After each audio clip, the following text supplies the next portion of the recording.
Este hombre, Sergio Ramírez, además de todo esto, es un hombre maravilloso en el mundo de las letras. Ganó el premio Alfaguara en el año 1998 y ha sido cofundador de un encuentro literario interesantísimo llamado Centroamérica Cuenta, que se realiza en Nicaragua desde el año 2012. Pero bueno, sin más objeciones, digamos, o sin detenernos un minuto más, vamos a escuchar este relato con el que vamos a comenzar la noche y que nos va a llevar dos segmentos de este programa. El relato titulado Una algarabía de perros en la noche. Con ustedes, la voz del gran Sergio Ramírez.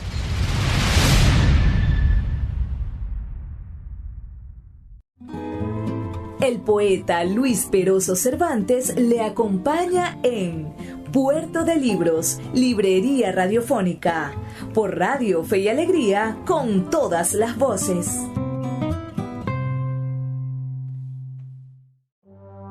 Este programa llega a ustedes con el apoyo de Puerto de Libros, Librería de Autor. Consulta todas nuestras ofertas en nuestras redes sociales @Puerto de Libros. Sultana del Lago Editores, empresa zuliana de servicios editoriales. Conviértete en autor. Contáctalos en su página web sultanadelago.com.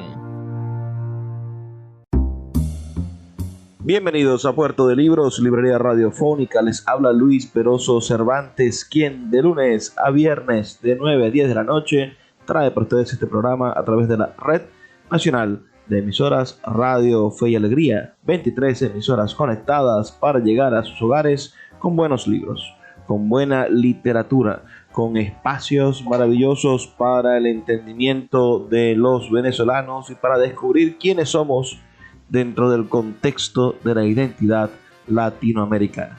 La noche de hoy tendremos el inmenso gusto de escuchar dos relatos, dos cuentos narrados por su mismo autor, un hombre verdaderamente extraordinario. Me refiero al cuentista y novelista Sergio Ramírez Mercado, nacido en Nicaragua el 5 de agosto del año 1942. Un día maravilloso, porque yo también nací un 5 de agosto, aunque del año 89. Este escritor, periodista, político y abogado nicaragüense es uno de los escritores de ese país con mayor reconocimiento actualmente. Y bueno, y fue el primer centroamericano en ganar el premio Cervantes. Fue el meritorio ganador del premio Cervantes en el año 2017, así como hoy Rafael Cadenas es el primer venezolano en ganarlo en el año 2022. El ganador del año 2022 es de Rafael Cadenas. Bueno, en el 2017 fue para este gran narrador y político nicaragüense Sergio Ramírez. Estaremos escuchando dos de sus relatos leídos por él mismo, relatos maravillosos por demás. Yo he disfrutado muchísimo la literatura de Sergio Ramírez, sobre todo un cuento que no he conseguido en su voz, pero que los invito a que ustedes lo escuchen, un cuento maravilloso llamado Charles Atlas también muere. Pero la noche de hoy vamos a estar escuchando Una algarabía de perros en la noche, un relato, y finalmente escucharemos el relato titulado El Center Fielder. Espero que sea de su inmenso agrado esta noche este programa dedicado al gran Sergio Ramírez, que como les dije nació el 5 de agosto del año 1942 y formó parte de la llamada Junta de Gobierno de Reconstitución Nacional que se creó tras el triunfo de la Revolución Sandinista el 19 de julio del año 1979 y que estuvo formada por 5 miembros, 3 del Frente Sandinista de Liberación Nacional, encabezado por quien hoy preside Nicaragua y que lo ha hecho ya de manera consecutiva por casi, que serán 3 décadas, el señor Daniel Ortega Saavedra, quien hacía funciones de coordinador de esa junta, por Sergio Ramírez y por Moisés Hassan, y por dos empresarios de ese entonces, Alfonso Robelo Callejas y Violeta Barrios de Chamorro. Esos eran los integrantes de la Junta de Gobierno, de esta Junta de Gobierno de Reconstrucción Nacional. Fue vicepresidente del país este hombre, Sergio Ramírez, en ese gobierno constituido en 1985, que surgió por supuesto de un proceso de revolución, de guerra, y que ha sido sin duda un planteamiento que cambió la historia del último tercio de la historia latinoamericana. El problema con el sandinismo, el problema con la revolución sandinista, que mucho dolor ha causado, creo que a Nicaragua, y que muchas bemoles hoy hemos visto que tiene este gobierno con la libertad de expresión y con la posibilidad de desarrollar elecciones libres.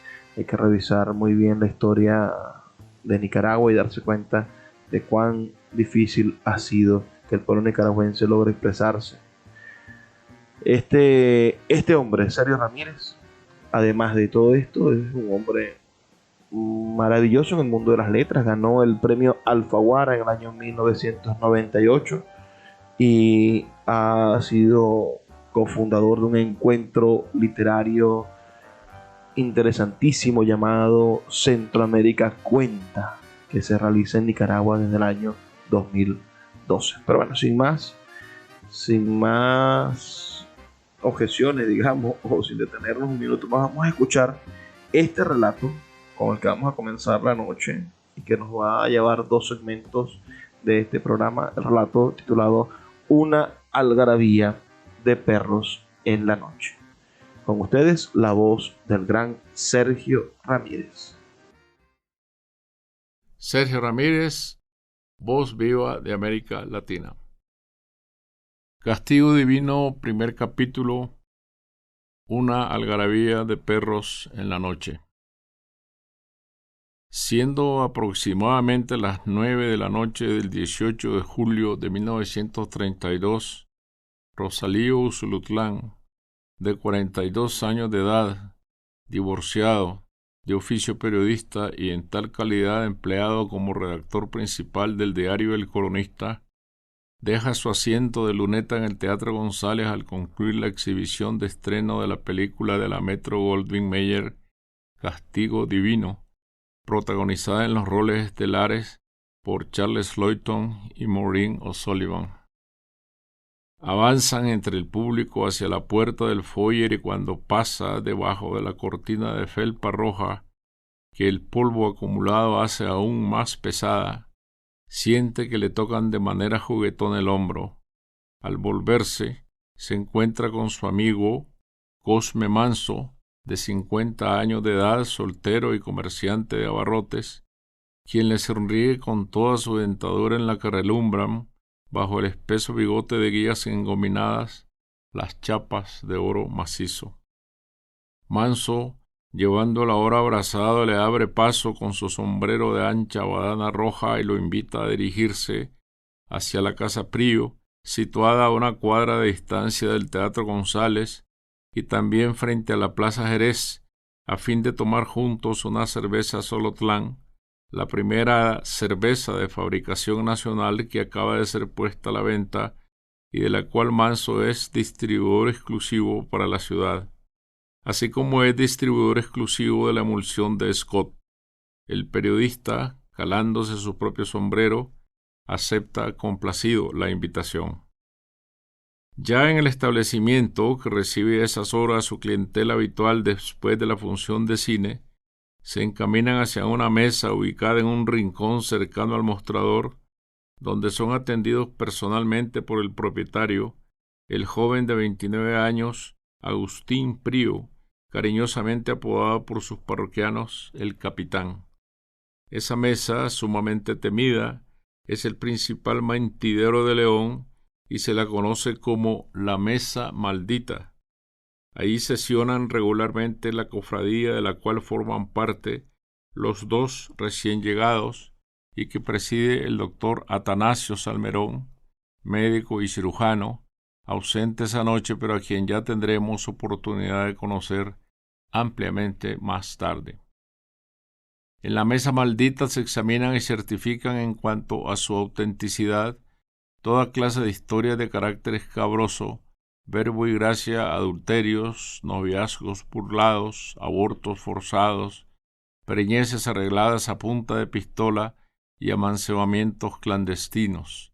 Se lleva cuenta puntual de los hijos nacidos de dañado ayuntamiento, de las viudas que abren sus puertas al filo de la medianoche y de las hazañas de sacristía de los curas barraganes, así como se registran de manera meticulosa otros escándalos en que también se ven envueltas las familias más importantes de la ciudad, entre ellos despojos de herederos, estafas, deudas remisas, falsificaciones, estelionatos y quiebras fraudulentas. El capitán Prío saca las cervezas Solotlán del refrigerador marca Kelvinator, que funciona con quemadores de querosín, y entrecerrando los ojos debido a la molestia del humo del cigarrillo que pende de sus labios, las destapa junto al mostrador con gesto enérgico, utilizando el abridor que lleva permanentemente consigo prendido a su llavero, y como si buscara compensar la desventaja de su exigua estatura, se empina al caminar cuando trae las botellas a la mesa. Se sienta acomodando holgadamente los pies en el travesaño de la silleta y comienza por felicitar a Rosalío Sulutlán debido a su gacetilla de El Cronista de esa tarde, las cuales tocan temas de candente actualidad. La primera de esas gacetillas ocupa el espacio principal de la primera página del periódico de 4 hojas tamaño estándar y se refiere a los debates en curso en el seno de la Junta Municipal sobre la firma de un nuevo contrato con la Compañía Aguadora Metropolitana que suministre el agua potable a la ciudad. Los dueños de la compañía están presionando el cambio de contratos, movido por el solo objeto de elevar las tarifas domiciliares, las cuales se volverían de esa manera prohibitivas para muchos bolsillos, privando a los hogares más pobres del vital líquido. Rosalío apoya con extremado ardor al bando de municipios encabezado por el alcalde, doctor Onesífero Rizo, renuente a autorizar semejante aumento por caprichoso y extemporáneo, amén de ser leonino, y fustiga a los otros representantes edilicios, cuya inexplicable vacilación se torna repugnante a los intereses de la comuna. Las otras 2 gacetillas ocupan también la primera página. Una tiene que ver con la proliferación de zancudos anófeles en esta época de intensas lluvias, pues el invierno se ha presentado excepcionalmente copioso, y se denuncia la incuria de las autoridades sanitarias culpables de la alegre reproducción de los nocivos insectos, los cuales se sienten a sus anchas en las charcas putrefactas y corrientes de aguas sucias, provenientes de cocinas y lavaderos que desembocan sin ningún estorbo en las calles, aun en las más transitadas, a tal grado que de ser pollos los coleópteros no faltarían los huevos, y de ser vacas no habría escasez de leche. Semejante anomalía representa un grave peligro para los ciudadanos, pues a la picadura de los zancudos se debe la epidemia de fiebre perniciosa, grado agudo de la enfermedad palúdica, que ha cobrado ya varias víctimas fatales, especialmente entre niños y adolescentes. Síguenos en @Librería Radio. Summer is supposed to be an opportunity to slow down, but when you look at your kids, you can't help but notice that your kids are growing up fast. Help them build independence as they grow with Greenlight. Greenlight is a debit card and money app for families, where parents can keep an eye on kids' money habits while kids learn how to save, invest, and spend wisely. It's the easy, convenient way to raise financially smart kids. Get your first month free when you sign up at greenlight.com/Spotify. El poeta Luis Peroso Cervantes le acompaña en Puerto de Libros, Librería Radiofónica, por Radio Fe y Alegría, con todas las voces. La última de la gacetilla se refiere a la excesiva cantidad de perros vagabundos deambulando libremente por las vías públicas y otros parajes concurridos, tales como mercados, atrios y plazas. Importunan en puertas de boticas y mercerías a la clientela, así como a los pasajeros de trenes en los mismos andenes de la estación del ferrocarril del Pacífico, y constituyen molestia especial para aurigas y automovilistas. Los polvos amarillos de Bayer importados por la droguería Argüello han probado ser ineficaces, pese a lo cual los vecinos persisten en regarlos en los dinteles de las puertas y aceras, vanamente esperanzados en ahuyentar a los molestos animales y haciendo más bien un flaco servicio al ornato público. Y por si fuera poco, se han presentado ya casos comprobados de rabia debido a la mordedura de los susodichos canes. Se pide por lo tanto al jefe de policía, capitán Edgar Wayne, USMC, que autorice tal como ya los superiores de la Marina de Guerra de los Estados Unidos lo han hecho loablemente en el pasado, la adquisición de venenos en las boticas por parte de ciudadanos responsables, siendo la electrinina la más eficaz para estos fines entre los alcaloides letales. Cuando el reloj del sagrario da las 10 de la noche, los amigos se despiden y el periodista Rosalío Zulutlán toma el rumbo de la calle Real para dirigirse hacia su domicilio en la calle La Españolita del barrio Laborío. Vestido de blanco y en mangas de camisa, pues considera el saco una prenda más enojosa que práctica, el cuello cerrado por un botón de cobre, silba por lo bajo mientras camina por la acera desierta y piensa otra vez en la película Castigo Divino. Debe prohibirse película a todas luces inconveniente.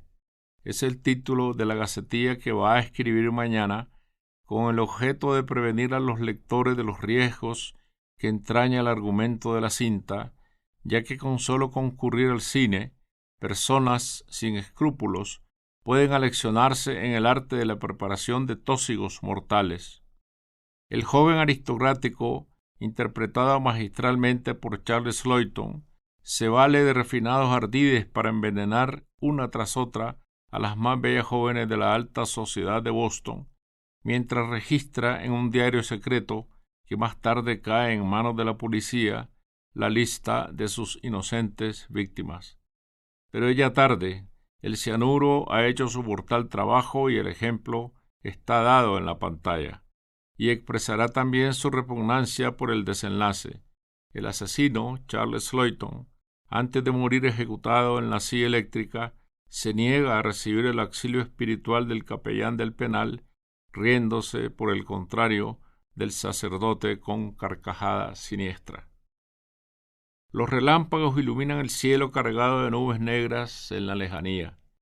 A lo largo de la calle Real, las bujías brillan bajo los sombreretes de latón en lo alto de los rieles, sin que su luz macilenta alcance a dispersar las sombras en la extensa cuadra de portones, zaguanes y balcones cerrados que se extiende desde la Casa Prío hasta la iglesia de San Francisco, alumbrado público deficiente que no pone a los ciudadanos honrados a salvo de los maleantes en las principales arterias de la ciudad. ¿A dónde va a parar, señores munícipes, el dinero de los contribuyentes? Sus reflexiones son interrumpidas por una algarabía de perros. El alboroto ocurre en la calle Real, pero los ladridos también resuenan detrás de las puertas y zaguanes, como si todos los animales se hubieran despertado al mismo tiempo dentro de las casas cerradas, presas de un mismo temor. Unos pasos más adelante encuentra un perro tendido sobre la acera que vomita y se debate entre convulsiones, y más allá descubre otro que se pega al dintel de una puerta, arrastrándose penosamente con las patas traseras tiesas.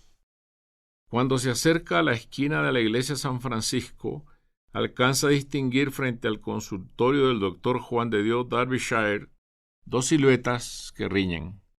Se arrima a la pared de la casa del doctor Francisco Juárez Ayón, que hace esquina con el consultorio frente al atrio de la iglesia y reconoce en uno de los contendientes al propio doctor Derbyshire, a quien una hora antes había visto salir de la función de cine.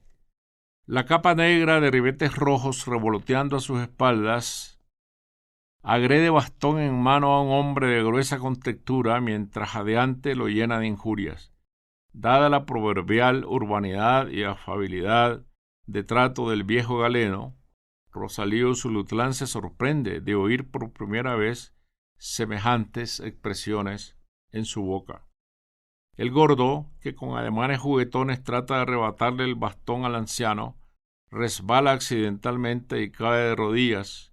Al ponerse en 4 pies queriendo incorporarse, el doctor Derbyshire aprovecha la ocasión y le descarga sobre la espalda contundentes bastonazos que le arrancan quejas verdaderas.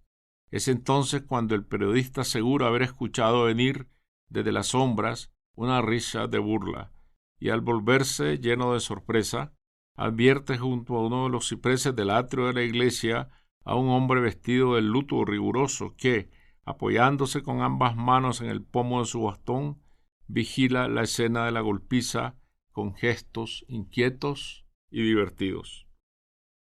El doctor Derbyshire desvía un momento su bastón, señalando, airado, a un perro que trabajosamente intenta subir las gradas en busca de la puerta del consultorio, momento que el gordo aprovecha para zafarse y correr a gatas con asombrosa agilidad pese a su corpulencia. Recoge del suelo su canotier y se incorpora emprendiendo la huida en dirección a un coche de caballos que con las riendas sueltas se le ha ido alejando calle abajo.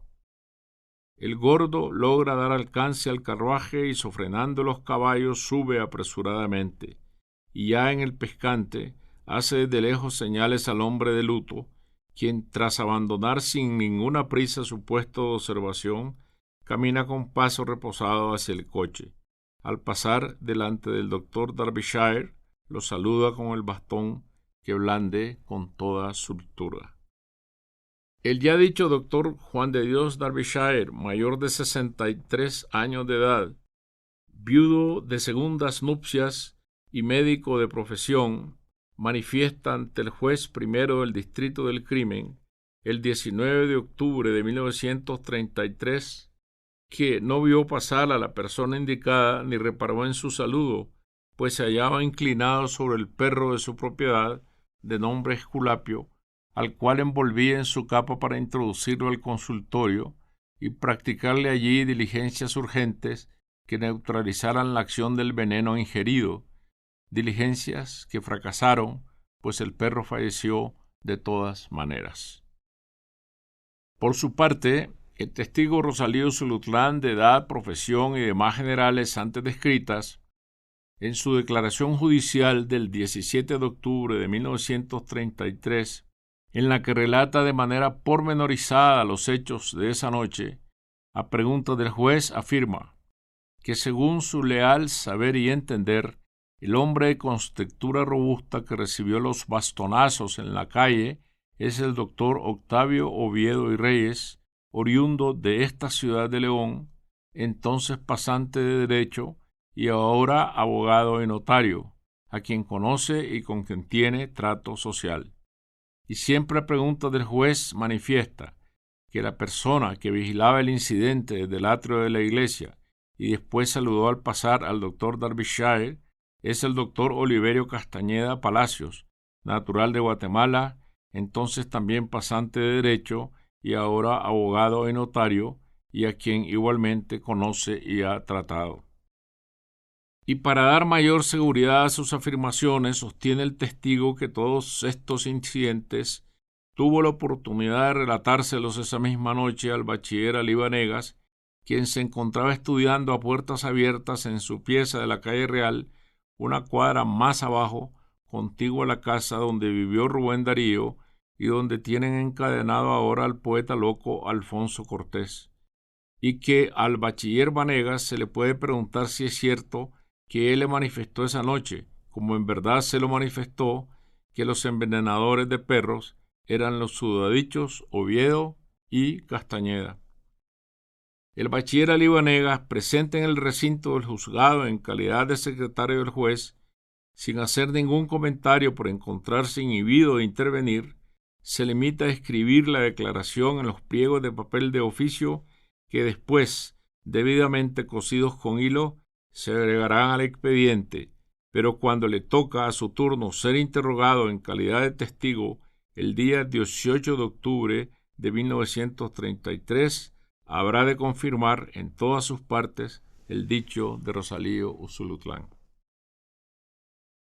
Apremiado por el juez para que abunde en su información sobre la identidad del hombre de luto que vigilaba la escena de los bastonazos desde el atrio de la iglesia, el testigo Rosalío Usulutlán se afirma en su convencimiento de que se trataba, sin ningún género de dudas, de Oliverio Castañeda, pues aunque ciertamente reinaba la oscuridad y la luz de la bujía del alumbrado público era insuficiente, pudo comprobar sus facciones a la claridad de uno de los relámpagos que se sucedían de continuo esa noche en que amenazaba lluvia, y que por su porte y catadura le resultaron de igual manera inconfundibles cuando lo vio alejarse por la calle Real y saludar de paso al doctor Darbyshire, utilizando para ello el bastón pomo de conchanácar que lleva siempre consigo.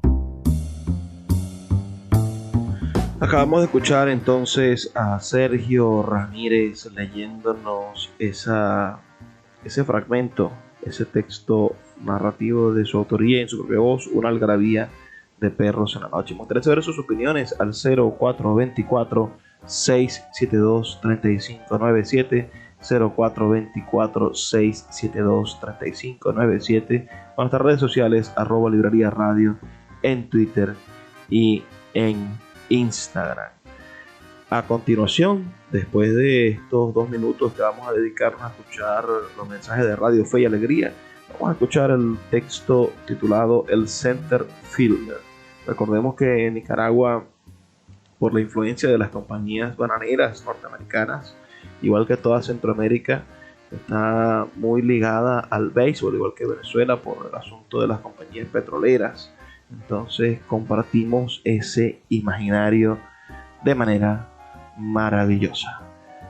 Ya volvemos con más de Puerto de Libros, librería radiofónica. Escuchas Puerto de Libros con el poeta Luis Peroso Cervantes. Síguenos en Twitter e Instagram como @librería radio.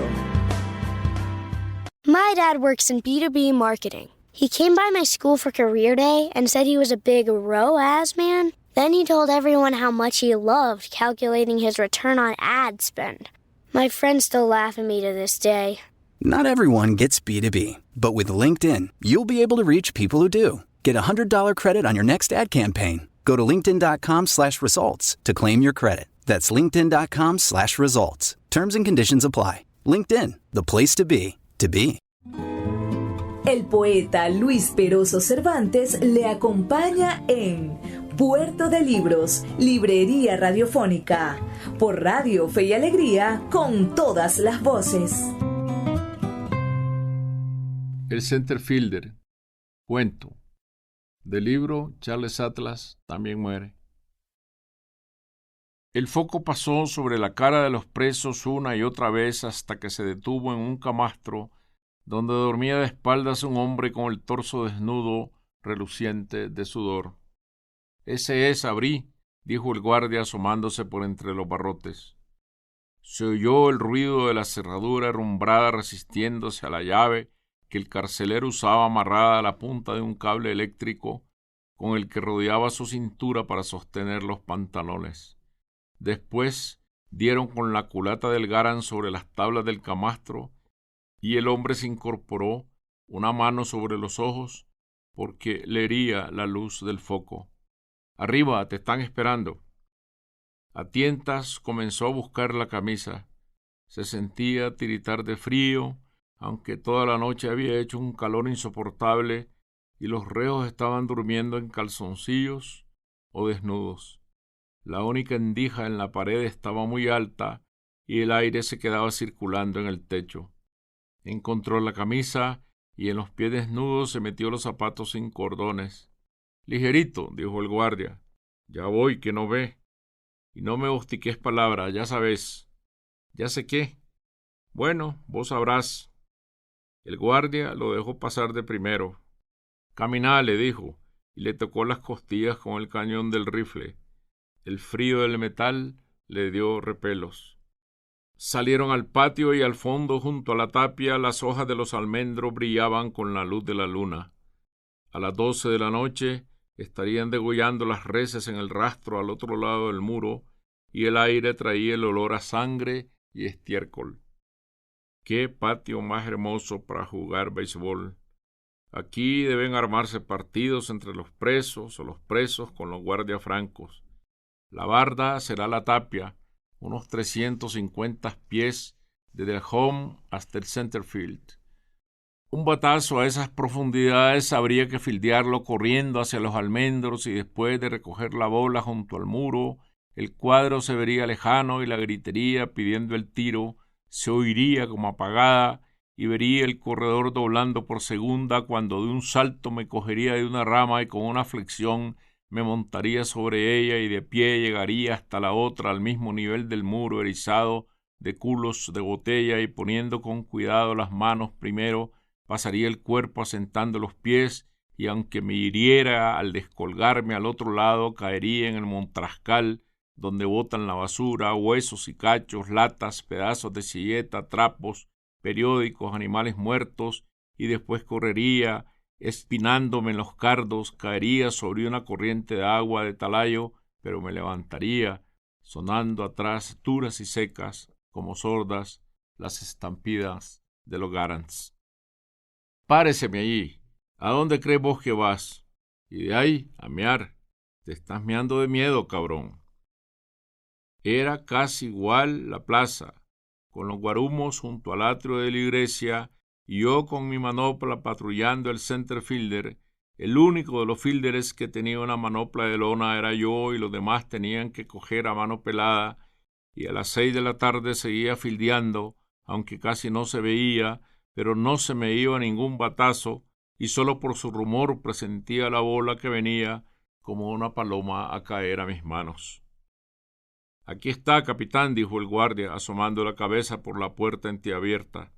Desde dentro venía el zumbido del aparato de aire acondicionado. «Métalo y váyase». Oyó que la puerta era asegurada detrás de él y se sintió como enjaulado en la habitación desnuda, las paredes encaladas, solo un retrato con un marco dorado y un calendario de grandes números rojos y azules, una silleta en el centro y al fondo la mesa del capitán. El aparato estaba recién metido en la pared porque aún se veía el repello fresco. «¿A qué horas lo agarraron?», dijo el capitán sin levantar la cabeza. Se quedó en silencio, confundido, y quiso con todo el alma que la pregunta fuera para otro, alguien escondido debajo de la mesa. «¿Hablo con usted o es sordo? ¿A qué horas lo capturaron?» «Despuesito de las 6, creo», dijo, tan suave que pensó que el otro no lo había escuchado. «¿Por qué cree que despuesito de las 6? ¿No me puede dar una hora fija?» «No tengo reloj, señor, pero ya había cenado y yo como a las 6. «Vení, cená», me gritaba mi mamá desde la acera. «Falta un inning, mamá», le contestaba. «Ya voy». «Pero, hijo, ¿no ves que ya está oscuro? ¿Qué vas a seguir jugando?» «Sí, ya voy. Solo falta una tanda». Y en la iglesia comenzaban los violines y el armonio a tocar el rosario cuando venía la bola a mis manos para sacar el último out y habíamos ganado otra vez el juego. «¿A qué te dedicas?» «Soy zapatero». «¿Trabajas en taller?» «No, hago remiendos en mi casa». «Pero vos fuiste beisbolero, ¿no?» «Sí, fui». «Te decían Matraca Parrales, ¿verdad?» «Sí, así me decían, era por mi modo de tirar a home retorciendo el brazo». «¿Y estuviste en la selección que fue a Cuba?» «Sí, hace 20 años. Fui de center fielder». «¿Pero te votaron?» «A la vuelta». Eras medio famoso con ese tu tiro bajón que tenías. Iba a sonreírse, pero el otro lo quedó mirando con ira. La mejor jugada fue una vez que cogí un fly en la grada del atrio, de espaldas al cuadro metí la manopla y caí de bruces en las gradas con la bola atrapada y me sangró la lengua, pero ganamos la partida y me llevaron en peso a mi casa y mi mamá, echando las tortillas, dejó la masa y se fue a curarme llena de orgullo y de lástima. Vas a quedarte burro, pero atleta, dijo. ¿Y por qué te botaron del equipo? Porque se me cayó un fly y perdimos. ¿En Cuba? Jugando contra la selección de Aruba. Era una palomita que se me zafó de las manos y entraron 2 carreras. Perdimos. Fueron varios los que votaron. La verdad, tomábamos mucho y en el juego no se puede. Permiso quería decir para sentarse porque sentía que las canillas se le aflojaban, pero se quedó quieto en el mismo lugar como si le hubieran untado pega en la suela de los zapatos. El capitán comenzó a escribir y duró siglos. Después levantó la cabeza y sobre la frente le vio la roja señal del kepis. ¿Por qué te trajeron? Solo levantó los hombros y lo miró desconcertado. Ajá, ¿por qué? No, respondió. ¿No qué? No, no sé. No sabes. ¿No? Aquí tengo tu historia y le mostró un folder. Puedo leerte algunos pasajes para que sepas de tu vida, dijo poniéndose de pie. Desde el fondo del campo el golpe de la bola contra el guante del catcher se escuchaba muy lejanamente, casi sin sentirse. Pero cuando alguien conecta, el golpe seco del bate estalla en el oído y todos los sentidos se aguzan para esperar la bola. Y si el batazo es de aire y viene a mis manos, voy esperándola con amor, con paciencia, bailando debajo de ella, hasta que llega a mí y poniendo las manos a la altura de mi pecho, la aguardo como para hacerle un nido. El viernes 28 de julio a las 5 de la tarde, un Jeep Willys capota de lona color verde se paró frente a tu casa y de él bajaron 2 hombres. Uno moreno, pantalón caqui de anteojos oscuros, el otro chele, pantalón blue jean, sombrero de pita. El de anteojos llevaba un valijín de la Pan American y el otro un salveque de guardia. Entraron a tu casa y salieron hasta las 10 de la noche, ya sin el valijín ni el salveque. El de anteojos, dijo, e iba a seguir, pero sintió necesidad de tragar una cantidad infinita de saliva. Sucede que era mi hijo, el de anteojos. Eso ya lo sé. Hubo otro silencio y sintió que los pies se le humedecían dentro de los zapatos como si acabara de cruzar una corriente. En el valijín que te dejaron había parque para ametralladora de sitio y el salveque estaba lleno de fulminantes. Ahora, ¿cuánto tiempo hacía que no veías a tu hijo? Meses, susurró. Levántame la voz que no oigo nada. Meses, no sé cuánto, pero meses. Desapareció un día de su trabajo en la mecatera y no lo volvimos a ver. ¿Ni te afligiste por él? Claro, un hijo es un hijo. Preguntamos, indagamos, pero nada. Se ajustó la dentadura postiza porque sintió que se le estaba zafando. Pero vos sabías que andaba enmontañado. No llegaban los rumores. Y cuando se apareció en el jeep, ¿qué pensaste? Que volvía, pero solo saludó y se fue. Cosa de horas. Y que le guardaran las cosas. Sí, que iba a mandar por ellas. Del folder sacó más papeles escritos a máquina en una letra morada. Revisó y al fin tomó uno que puso sobre la mesa.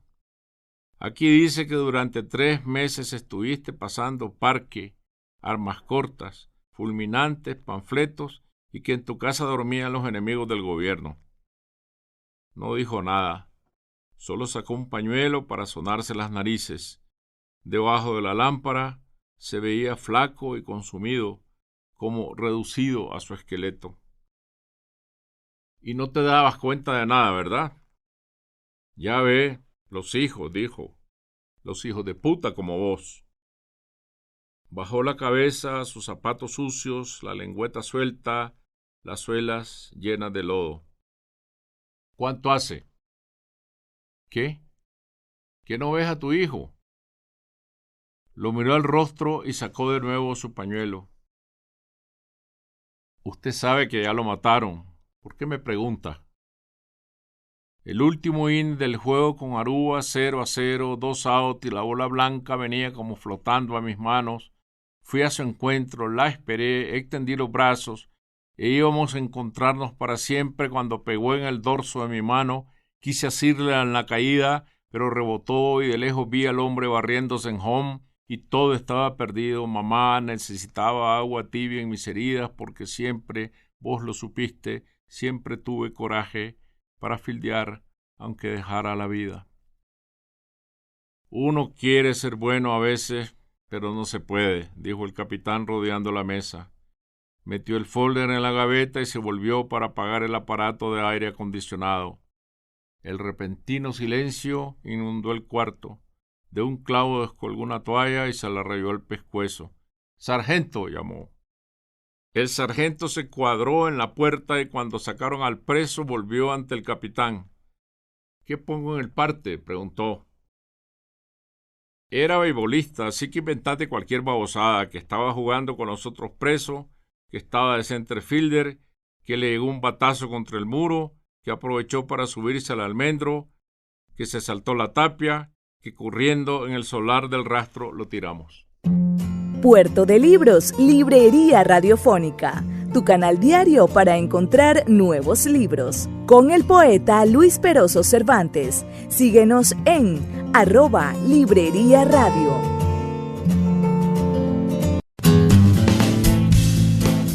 Sultana del Lago Editores es una empresa zuliana de servicios editoriales. Nuestro catálogo tiene más de 100 títulos de autores nacionales e internacionales. Además, somos la única editorial que presta servicios de impresión bajo demanda en Maracaibo. No necesitas invertir en grandes tirajes. Tus lectores pedirán tu libro, nosotros lo imprimiremos y tú obtendrás regalías. Por ello, también editamos internacionalmente en Amazon y Google Play Books. Conoce más en nuestra nueva página web www.sultanadelago.com o siguiéndonos en Instagram como @sultanadelago.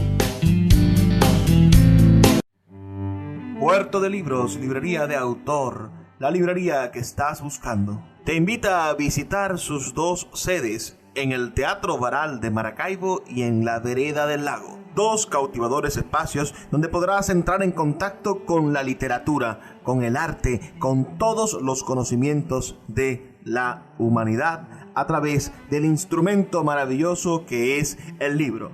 Abiertos de lunes a domingo. Consulta sus redes sociales @Puerto de Libros o su página web www.puertodelibros.com.be, donde encontrarás la tienda virtual más grande de libros de Venezuela. Puerto de Libros, librería de autor, la librería que estás buscando. El poeta Luis Peroso Cervantes le acompaña en Puerto de Libros, Librería Radiofónica, por Radio Fe y Alegría, con todas las voces.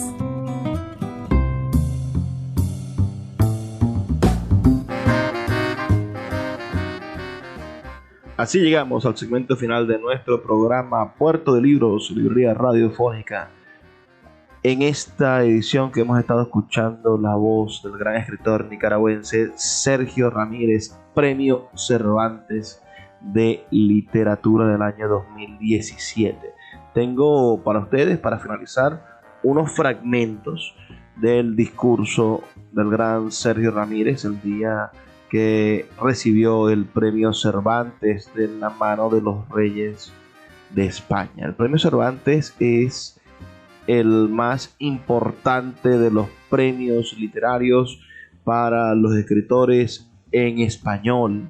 En portugués está el Gamoeda y aquí está el Premio Cervantes. Son los premios más importantes que hay en nuestros relativos idiomas. Lo más significativo es que es como el premio Nobel de literatura, pero de nuestro idioma. Lo han ganado los más importantes escritores que escriben en español.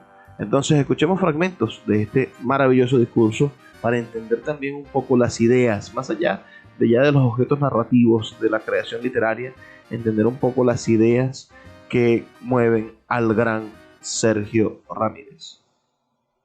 Permítanme dedicar este premio a la memoria de los nicaragüenses que en los últimos días han sido asesinados en las calles por reclamar justicia y democracia, y a los miles de jóvenes que siguen luchando sin más armas que sus ideales porque Nicaragua vuelva a ser república.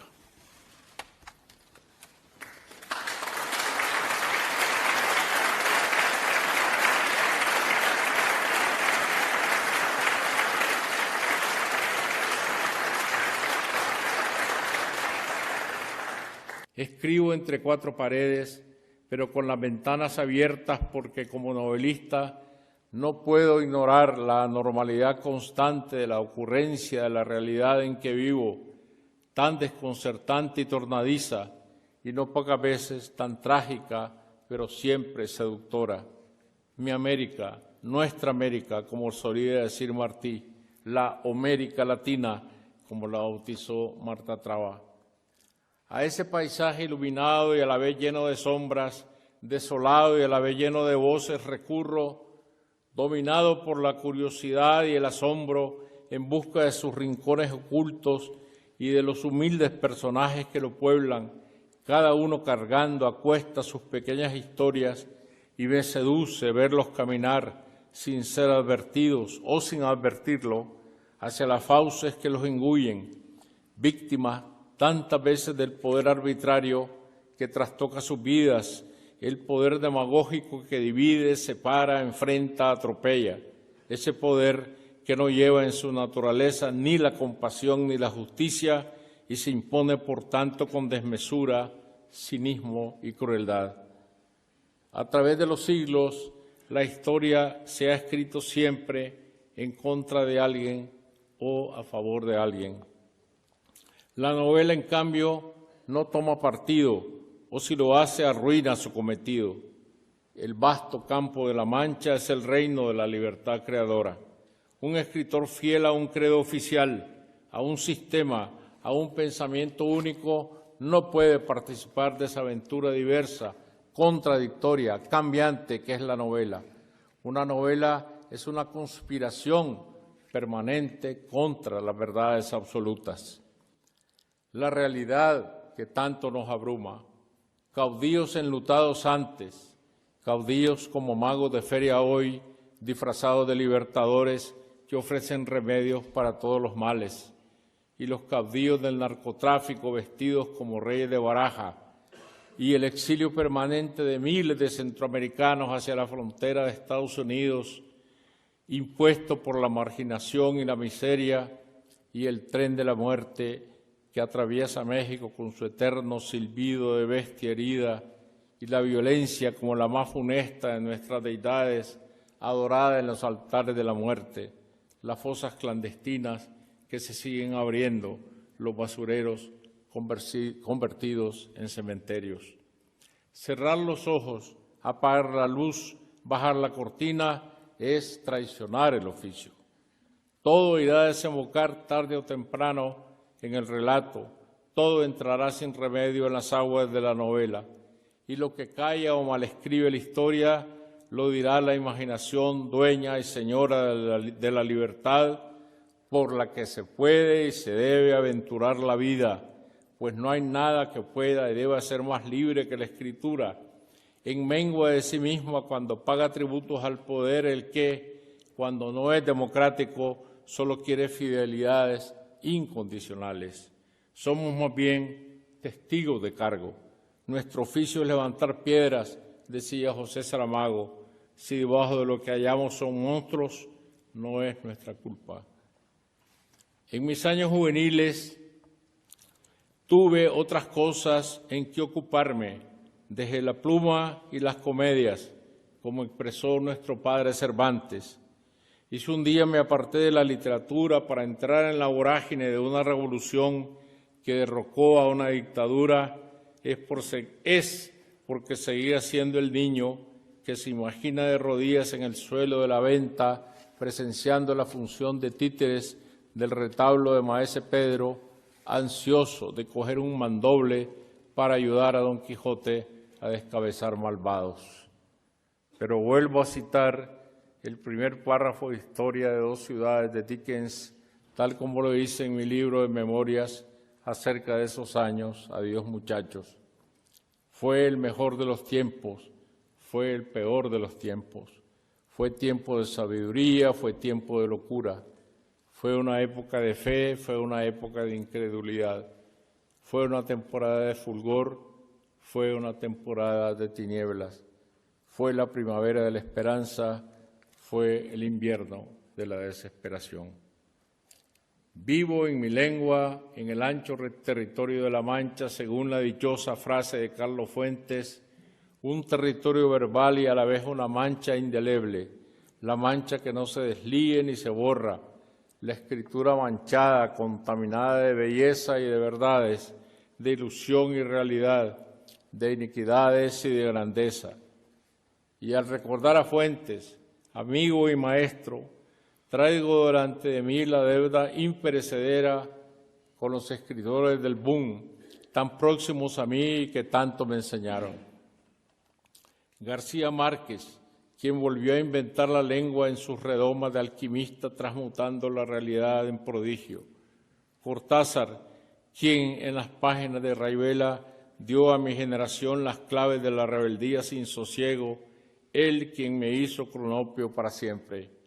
El propio Fuentes, quien subió a los andamios para pintar la historia de México y la de América como un alucinante mural en movimiento. Y Mario Vargas Llosa, cuyas novelas desarmé página a página, como si se tratara de un mecano, para aprender así los rigores del oficio. Y la otra deuda imperecedera, Tulita, mi esposa, a quien debo en muchos sentidos mi oficio, y quizás sea suficiente explicarlo repitiendo lo que puse en la dedicatoria inscrita en mi novela Castigo Divino, de cuya publicación se cumplen ahora 30 años, que ella inventó las horas para escribirla, así como, mejor novelista que yo, ha inventado mi vida. Y junto con ella, lo que debo a mis hijos y nietos, presentes todos aquí, mi prole de la primavera del patriarca, de la que me siento tan orgulloso como dichoso. Gracias al jurado del Premio Cervantes, presidido por el director de la Real Academia de la Lengua, don Darío Villanueva, por apuntar de manera tan generosa su brújula hacia mi obra. Y gracias, don Felipe, por esta honra que España, la de los 1000 cachorros sueltos de la lengua, concede a Centroamérica a través mío y a mi país de vientre pequeño, pero tan pródigo. Muchas gracias.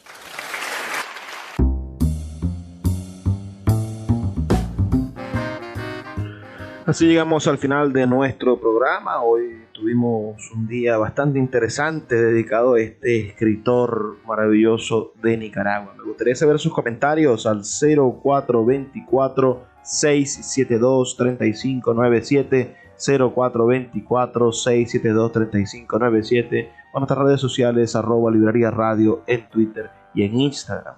Yo espero con ansias el discurso del gran Rafael Cadenas cuando reciba su premio Cervantes. Será seguro una pieza de oratoria maravillosa, digna de ser editada, de ser releída y escuchada cientos, si no miles de veces.